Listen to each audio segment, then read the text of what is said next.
আগামীকাল পেশ হতে যাচ্ছে ২০২৪-২৫ অর্থ বছরের বাজেট নিয়ে সাধারণ মানুষের প্রত্যাশার খবর জানতে রাজধানীর মহাখালী কাঁচাবাজার থেকে যোগ দিচ্ছেন সহকর্মী মেহের মনি। সরাসরি চলে যাচ্ছি তার কাছে।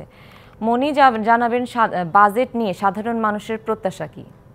আমরা সকাল থেকেই বিভিন্ন জায়গায় ঘুরছি এবং সাধারণ মানুষের সাথে কথা বলার চেষ্টা করছি যে বাজেট প্রতি বছর যে বাজেট উপস্থাপন হয় সেখানে মানুষ যে চাওয়া পাওয়াগুলো রাখে সেগুলো কতটা প্রত্যাশা পূরণ হয় এবং এবার কি রাখছে।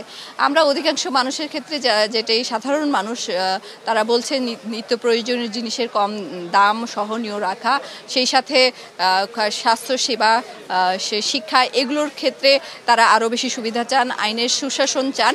তো আমরা এই মুহূর্তে মহাখালী কাঁচাবাজারে আছে। আমরা একজন যিনি ব্যবসা করেন, আমরা একজন ব্যবসায়ীর কাছ থেকে শুনবো আসলে তিনি কি ধরনের বাজেট চান, তার জন্য কি ধরনের বাজেট হলে তার জন্য সুবিধা হয়। আগামীকাল তো বাজেট উপস্থাপন হতে যাচ্ছে, আপনি একজন ব্যবসায়ী হিসেবে কেমন বাজেট চান? বিশ্বমানের থার্মিক্স রড, সালাম স্টিল থার্মিক্স, দেশের একমাত্র থার্মিক্স রড।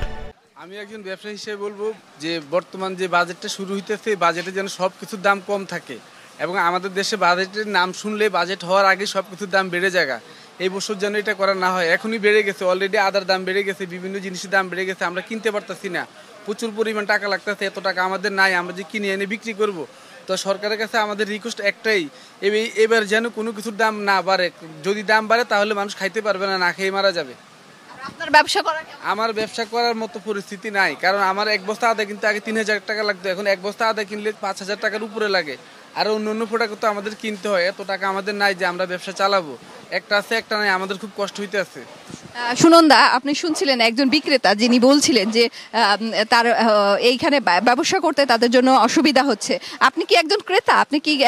আপনি একজন ক্রেতা হিসেবে কালকের বাজেটে আপনি কি প্রত্যাশা করেন? কেমন হলে আপনার জন্য সুবিধা হবে জীবন চালানো? জিনিসের যেভাবে হারে দাম বাড়তে আছে বর্তমানে মানুষের ক্রয় ক্ষমতার বাইরে চলে যাচ্ছে। এভাবে যদি ক্রয় ক্ষমতার বাইরে যায় মানুষ অনেক কষ্ট করে জীবন জীবিকা নির্বাহ করতেছে। জিনিসের দাম বাড়ে কিন্তু মানুষের বেতন বাড়তেছে না। এই জন্য সরকার যেন এদিকে খেয়াল রাখে, বাজেটটা মানুষের উপকারে আসে, যেন এই কাজটা করার জন্য সরকারকে অনুরোধ করা গেল।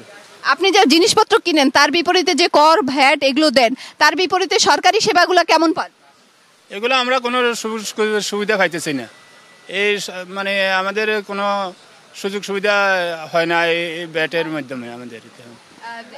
শুনছিলেন সুনন্দা যে যারা হচ্ছে ক্রেতা তারা এবং বিক্রেতা উভয়ই কেনা বেচার ক্ষেত্রে, ব্যবসা বাণিজ্য করার ক্ষেত্রে এবং জীবনযাপনের ক্ষেত্রে সবাই একটি দাবি, জিনিসপত্রের দাম সহনীয় রাখা এবং আগামীর ভবিষ্যৎ যেন ভালোভাবে কাটতে পারে, সেটাই তাদের একমাত্র প্রত্যাশা। তো সুনন্দা বা মহাখালী কাঁচাবাজার থেকে এই ছিল আমাদের সাধারণ মানুষের ভাবনার কথা। মনি, ধন্যবাদ আপনাকে।